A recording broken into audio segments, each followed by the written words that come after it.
ভাঙড়ের মানুষ প্রশ্ন শুরু করে দিচ্ছে, তাহলে কি তারা প্রতিবাদ মিছিল করেছে নাকি বিচিত্র অনুষ্ঠান দিয়েছে? কি বলবো? ব্যাপারটা দেখুন, এই মুহূর্তে পশ্চিমবাংলায় সারা ভারতবর্ষের মুসলমানরা একটু আতঙ্কে আছে, আতঙ্কিত, চিন্তিত যে তাদের ধর্মস্থান, কবরস্থান, মসজিদ, মাদ্রাসা, ঈদগাহ যে সমস্তগুলো আছে ওয়াকফ যেগুলো করেছে সেগুলো বিহাত করে নেওয়ার জন্য, কেড়ে নেওয়ার জন্য ওয়াকফ বা ইউজারকে অমিট করে দিয়ে কেন্দ্র সরকার অপচেষ্টা চালাচ্ছে।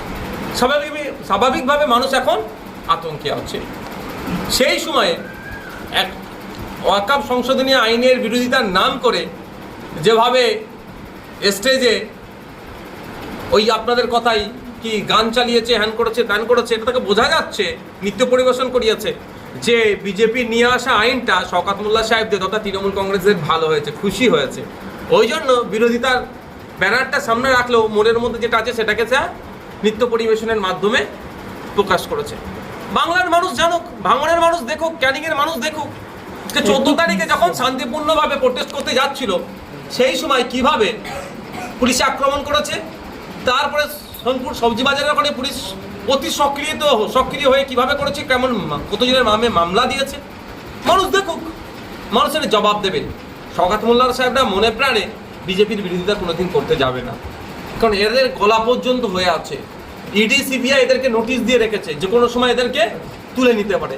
সেই জন্য এদের কাজের মাধ্যমে দেখবেন বিজেপির কিভাবে সুবিধা হবে সেই চেষ্টা। এই মুহূর্তে নওশাদ সিদ্দিকী আইএসএফ সারা রাজ্য জুড়ে যেভাবে বিজেপির বিরোধিতা করছে, এই আইন প্রত্যাহারের বিরোধিতা করছে, বিজেপির চাপে পড়ছে। বিজেপি যখন চাপে পড়ছে, হয়তো বিজেপির নেতারা সরকার সাহেবদেরকে বা তৃণমূলের নেতাদেরকে বলে দিচ্ছে নওশাদদেরকে ঠান্ডা করো, নাহলে কিন্তু তোমাদের নামে যাদের নামে মামলা আছে তুলে নেব, এটাও তো হতে পারে। এই জন্যই সারা দেশ যখন কেন্দ্র সরকারের বিরুদ্ধে আন্দোলন করছে, ভাঙড়ে দাঁড়িয়ে তৃণমূল কংগ্রেসের নেতারা আইএসএফের বিরুদ্ধে কেন কথা বলছে এটা বুঝতে হবে। কারণ বিজেপিকে আমরা আইন যাতে প্রত্যাহার করে সেই যেমন মাঠে ময়দানে লড়াই করে চাপ দিচ্ছি, আইন সবাই গিয়ে সুপ্রিম কোর্টে গিয়ে আমি মামলা করছি, ফলে বিজেপি চাপে পড়ছে। এই চাপে না পড়ে সেই জন্য আমাকে দুর্বল করার জন্য এই শওকত সাহেবরা এই তৃণমূল্য অপচেষ্টা চালাচ্ছে। ওই জন্যই আমার নামে মিথ্যে 5টা মামলা দিয়েছে, আমার হাজার হাজার ছেলের নামে মামলা দিয়েছে। এসব আমি বিস্তারিত আগামীতে বলবো, চিন্তা নেই, ধৈর্য ধরুন। 14 তারিখে আপনাদের শিয়ালদা থেকে যে প্রোগ্রামটা ছিল, শুধু ভাঙড়ের কর্মীদেরকে আটকানো হয়েছে বৈরামপুরে, সেখানে কিন্তু কোনো দলীয় পতাকা ছিল না। কিন্তু গতকালকে দলীয় পতাকার প্রশ্নই আসছে না এখানে, কিন্তু খেলেও অসুবিধা নাই। কিন্তু গতকালকে দেখলাম যে ভাঙড়ে যে সভাটা হয়েছে, কিন্তু সেইখানে কোনো ভাঙড়ের মানুষ ছিল না, একাধিক গাড়ি। ভাঙড়ের মানুষরা দিক থেকে মুখ ফিরিয়ে নিয়েছে। ভাঙড়া থেকে যতটুকু মানুষ গিয়েছে ভয় দেখিয়ে প্রেশার দিয়ে নিয়ে গিয়েছে। ক্যানিং থেকে লোক এসেছে, হাড়োয়া থেকে লোক এসেছে, মিনাখা থেকে লোক এসেছে, জীবনতলা থেকে এসেছে, সন্দেশ খালি থেকে লোক নিয়ে এসে ভিড় করিয়েছে। না আমি এটা বলছি, রাজারহাট থেকে লোক নিয়ে এসে ভিড় করিয়েছে। এদের দুরবস্থা হয়, এরা ভালো করে জেনে গিয়েছে, ওই জন্য পুলিশকে দিয়ে আটকানোর চেষ্টা করছে। ব্যাপারটা হচ্ছে শান্তিপূর্ণ গণতান্ত্রিক প্রক্রিয়ায় মিটিং মিছিল যে কেউ যে কোনো জায়গায় করতে পারে, শুধু দিল্লি গিয়ে করতে হবে। যে বলছে তাকে বলবো তাহলে ভোটের সময় দিল্লি গিয়ে ভোটটা চাইবেন, আর ভোটারদেরও বলবো ভোটের সময় যদি ভোট চাইতে আসে এই ধরনের নেতাগুলো তাদেরকে দিল্লিমুখী করিয়ে দেবেন। মুখ্যমন্ত্রী যে ইমাম মহাজেনদের নিয়ে যে বৈঠক করলো, সেখান থেকে মুখ্যমন্ত্রীও বললো যে দিল্লি গিয়ে বৈঠক করতে, এই মিছিল করতে হবে, প্রতিবাদ করতে হবে। তার সঙ্গে আপনার একটা ভাই কাশেম সিদ্দিক, তিনিও তার সঙ্গে সুর মিলেছে যে দিদি ঠিক বলছে, এটা দিল্লিতে পাশে আছে, দিল্লি গিয়ে করতে হবে। কাশেম ভাইজানের কি বলেছে আমি শুনিনি, আর মুখ্যমন্ত্রীর কথাটা আমি শুনেছি, আর ফিরাদ হাকিমের কথাটাও শুনেছি, কারণ এসেছি। কাশেম ভাইজান যদি কথা বলে থাকে, কাশেম ভাইজানও যে কথাটা বলেছে ঠিক কথা বলেনি, ভুল কথা বলেছেন। গণতান্ত্রিক প্রক্রিয়ায় যে কোনো জায়গায় আন্দোলন যে কোনো জায়গায় মানুষ করতে পারবে, হ্যাঁ শান্তিপূর্ণভাবে আন্দোলন করতে হবে। মুখ্যমন্ত্রী কথাটা বলেছেন, সেটাতে কথাটা আমি বলবো তিনি রাজ্যের প্রধান হিসাবে কথাটা প্রত্যাহার করে নেওয়া দরকার, আর যারা বলেছে তাদের প্রত্যাহার করে নেওয়া দরকার।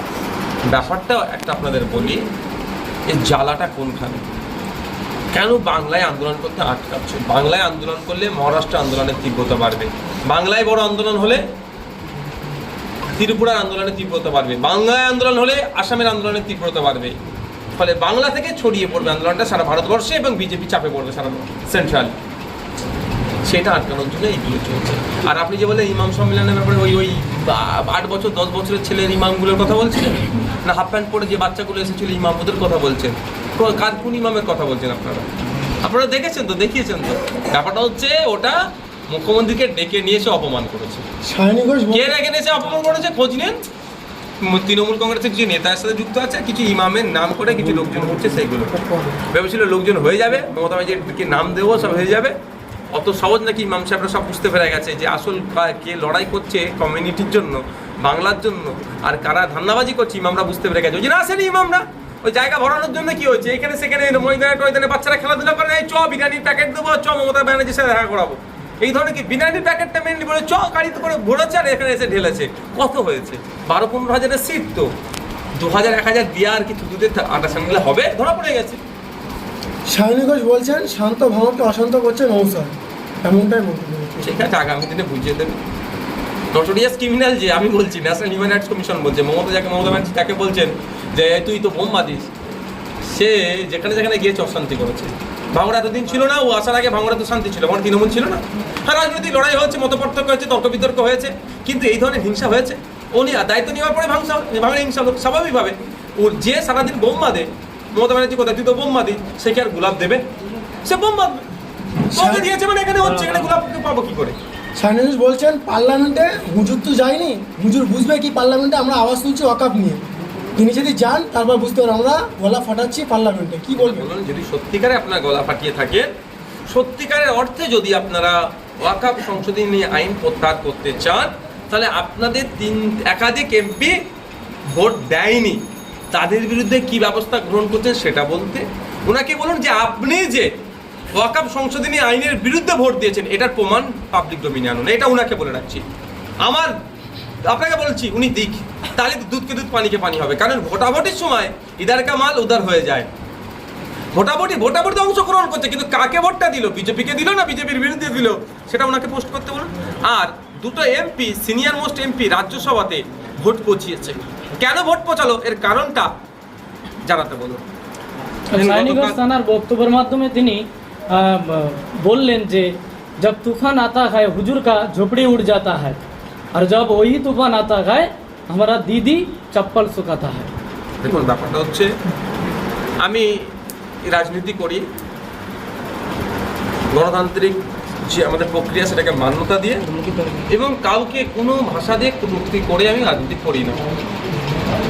আপনারা জানেন অভিষেক ব্যানার্জি আর মমতা ব্যানার্জির যে সম্পর্ক, ভাইপোনা ছেলে নিয়ে অনেক বিস্তর তর্ক বিতর্ক হয়, আমি কিন্তু সবসময় এটাকে আটকাই এবং এটুকু বলি, কে কার ছেলে কে কার ভাইপো সেই নিয়ে আমার লড়াই নয়। আমার লড়াইটা হচ্ছে মানুষের অধিকার পাচ্ছে কি পাচ্ছে না। ক্ষমতায় আসার আগে দিয়ে দেওয়ার কথা বলেছিল, এখন দিচ্ছে না কেন? ওয়াকফ সম্পত্তি উদ্ধারের কথা বলছিল, এখন ওয়াকফ সম্পত্তি উদ্ধার হয়নি, এখন এই নিয়ে লড়াই। সুতরাং একটা কথা বলতে পারি, এই এই এই এই ভদ্র মহিলায়, এই ভিডিও আমি আপনাকে প্রমাণ দেখিয়ে দেবো, রাজনৈতিক মঞ্চ না থেকে হলেও অন্য মঞ্চ থেকে মমতা ব্যানার্জি নামে অনেক কুৎসা ছড়েছে। স্বার্থের ধান্দাবাজি, এগুলো স্বার্থের জন্য এখন মমতা ব্যানার্জি জিন্দাবাদ বলছে। কালকে এই ভদ্র মহিলারা আমি বলছি, যদি প্রয়োজন হয় শুভেন্দু অধিকারী জিন্দাবাদ বলতে এক পা পিছপা হবে না। যদি অমিত শাহ জিন্দাবাদ বললে এদের লাভ হয়, দেখবেন এরা অমিত শাহর নামে জয়ধ্বনি দেবে। এগুলো হচ্ছে কি, এরা হচ্ছে সেশনের, যখন যেটা সেশন চলে তার উপরে লাভ উঠে পড়ে। যে ডুবতে চাইবে তাকে ডুবিয়ে দিয়ে অন্য জায়গায় লাভ মারবে। এরা পাঁচিলে উঠে থাকা, বসে থাকা, এদের কথাটা আমি জবাব প্রয়োজন বোধ করছি না, আমার লেভেলেরা আসছে না। আবার বলছে যে হুজুর গান গাইতে পারে না, এই জন্য হুজুরের আমাদের উপরে রাগ বেশি, আমি গান গাই বলে। আমি বারণ করছি না ওনাকে গান গাইতে, আমি কি একবারের জন্য বলছি উনি গান গাইবেন না? একবারের জন্য কোনোদিন বলেছি? কিন্তু এটা একটা শোকের মধ্যে আছে, আতঙ্কের মধ্যে আছে, চিন্তার মধ্যে আছে, সেখানে এসে আপনি গান গাইয়ে কি প্রমাণ করাতে চাইছেন? এক নম্বর কথা। দ্বিতীয় কথা হচ্ছে, একটা জনপ্রতিনিধির গান করাটা, গান গাইবেন কি গাইবেন না তার থেকে বড় কথা, তিনি পার্লামেন্টে গিয়ে তিনি আইনসভার মধ্যে গিয়ে তার নির্বাচনী ক্ষেত্রের জন্য কথা বলবেন। আমি সায়নী ঘোষ মহাশয়কে চ্যালেঞ্জ করছি, উনি এই যে প্রায় 6 মাস হয়ে গেছে এমপি হয়েছেন, 6-8 মাস হয়েছে, তো এই 6-8 মাসের মধ্যে যেখানকার ভোট চুরি করে উনি ক্ষমতায় আসলেন, ভোট চুরি হয়েছে, তো চুরি এই জন্য ভোটের দিনে আমাদের এজেন্টকে বসতে নিয়ে মাথা ফাটিয়েছে, মহিলাদেরকে ছাড়ে নিয়ে আমাদের নেতৃত্বদেরকে ডিটেন করেছে পুলিশকে দিয়ে, অবৈধ পন্থা অবলম্বন করে উনি জিতেছেন, যেহেতু ওনার কাছে সার্টিফিকেট আছে। এই যে উনি যে থেকে সার্টিফিকেট পেয়েছে, আজ পর্যন্ত লোকসভায় দাঁড়িয়ে ভাঙড়ের মানুষের উন্নয়নের জন্য কটা শব্দ খরচ করেছে, এটুকু জানতে চাইছি আমি। উনি বলুন, এখানে তো সংসদ টিভি আছে, নাহলে আমাদের বিধানসভা টিভি নাই, আমরা সবটা বলতে পারি না, কিন্তু সংসদ টিভি আছে, সংসদ টিভিতে সব রেকর্ড আছে, সেই রেকর্ড কাটিং করে পাবলিক ডোমেইনে ছাড়ুন, তাহলে বুঝতে পারবেন। তো উনি গান করতে পারেন বলে ওনার আমার গানের প্রতি আমার একটু হিংসা নয়, কিন্তু উনি একজন জনপ্রতিনিধি, ওনার গান করার থেকে আগে দায়িত্ব নিতে হবে যে মানুষ যাতে ভালো কীভাবে থাকে। উনি বলছে যে আমি কতটা আওয়াজ তুলি ভাঙড়ের নিয়ে, ভাঙড়ের মানুষ রিল দেখিয়ে দেবে নওশাদকে। আমি তো পাচ্ছি না ভাই, আমি মিডিয়া বন্ধুদেরও বলবো যদি কিছু আওয়াজ তুলে থাকে বলুন না, আমি ওনাকে ধন্যবাদ জানাবো। আমি এটুকু ওয়ান ক্যামেরা বলছি, ভাঙড়ের মানুষের নিয়ে যদি উনি কোনো আওয়াজ তুলে থাকে আমি ওনাকে পার্সোনালি নয় প্রকাশ্যে আপনারা আমাকে আবার ভিডিও দেখিয়ে বলুন এক্ষুনি, আমি এক্ষুনি বলবো সায়নী ঘোষ মহাশয়ের এই কাণ্ডর জন্য আমি ওনাকে ধন্যবাদ জানাচ্ছি, কিন্তু দেখাতে হবে তো। আর আমি তো অন্ধ নয় ভাই, আমিও সংসদ টিভিকে ফলো করি, সাংসদে কী ধরনের বক্তব্য রাখছেন এমপিসরা সেগুলো তো আমি ফলো করি, আমি কিন্তু দেখতে পাইনি। উনি বলছে আপনাকে গান গাওয়ার জন্য অনুরোধ করে থাকে, আমার দ্বারা হবে না, হবে না। আমি পারি না। ভাইজান 26 তারিখে মুসলিম লবটের পক্ষ থেকে যে ব্রিগেডের ডাক দেওয়া হয়েছে সেই ব্রিগেডের মঞ্চে একাধিক পীরজাদারা থাকবে, তো আব্বাস সিদ্দিকীকে বাদ দেওয়া হবে না, আব্বাস সিদ্দিকী বাদ দেওয়া হলো এটা এই কথাটা এইভাবে বলবেন না। আব্বাস সিদ্দিকী ভাইজান অর্থাৎ আমাদের ভাইজান আমাদের দলের প্রাণপুরুষ জানিয়েছেন তিনি কেন ওতে থাকছেন না। তিনি থাকছেন না মানে তিনি এই ধরনের এটাও কাউকে যেতে তিনি নিরুৎসাহিত করেননি, কাউকে যেতে বারণও করেনি। তিনি না থাকার কারণে একাধিক কারণ আছে, তার মধ্যে ভাঙড়ে যেভাবে ছেলেদের নামে মিথ্যা মামলা মারধর করলো, সেই তো সবার লক্ষ্য উদ্দেশ্য এক, এই আইনকে প্রত্যাহারের জন্য। এই আইনকে প্রত্যাহারের জন্য মিছিলে বেরিয়েছিল, অনৈতিকভাবে মারধর করলো, আক্রমণ করলো, মাথা ফাটালো, কেস দিল। এর বিরুদ্ধে যারা ব্রিগেডে যা ডাক দিয়েছেন তারা একটা কেন কথা বলেননি। এবং 3 জন রাজ্য থেকে এমপি, উনি স্পেসিফিক করে দিয়েছিলেন 3 জন রাজ্য থেকে এমপি ভোটাভুটিতে অংশগ্রহণ করেনি, তাদের বিরুদ্ধে ব্যবস্থা কি নিয়েছে, তাদের বিরুদ্ধে কেন কথা বলছে না, এই যে এই ক্ষোভে তিনি বলেছেন তিনি নিজে যাবেন না, অন্য কেউ যাবে না, এ কথা বলেনি আর বলবেও না। আর এ কথাও বলেনি যে 5 তারিখ পর্যন্ত অপেক্ষা করো, 5 তারিখের পরে আন্দোলন করবে, এ কথা বলেনি। ইনি বারবার বলছেন শান্তিপূর্ণভাবে আন্দোলন করতে হবে। গতকাল শওকত মোল্লা যে সভা করেন, সভা থেকে বলেন যে ভাঙড় থেকে আইএসএফের লোকরা মালদাতে গিয়ে অকাম নিয়ে অশান্তি করেছে, কি বলবেন? যদি ওনার কাছে এত ইন্টেলিজেন্স থাকে তাহলে ওই মামলায় আমাদের ভাঙড়ের ছেলেকে অ্যারেস্ট করতে বলুন না। কিছু বলার আছে ওনার কাছে, আর কিছু বলার নেই, এগুলো বলে চালাচ্ছে। পাবলিক গরম, পাবলিকও বুঝতে পেরে গেছে, এদের জবাব দেবে। আমি গতকালকে বাঁকুড়ায় গিয়েছিলাম, মানুষের মধ্যে যে ক্ষোভ, দিল্লি গিয়ে আন্দোলনের কথা বলছে, ভোট আসুক না, 26 আসুক, বুঝিয়ে দেবো। শুধু বিজেপির ভয় দেখিয়ে আমাদের ভোটটা লুটিয়ে আর আমাদের বিরুদ্ধে কথা, আমাদের কবরস্থান চলে যাচ্ছে, আমাদের মাজার মসজিদ চলে যাচ্ছে, মাদ্রাসা চলে যাচ্ছে, আর আমাদেরকে দিল্লি আন্দোলনের কথা বলছে। 26-এ কি আসবে আমার দেখার দরকার নেই ভাইজান, 10টা ভাইজান আমরা পাঠাবো কম করে। সারা রাজ্যের মানুষ এটা মানে ম্যানসেট করে নিচ্ছে।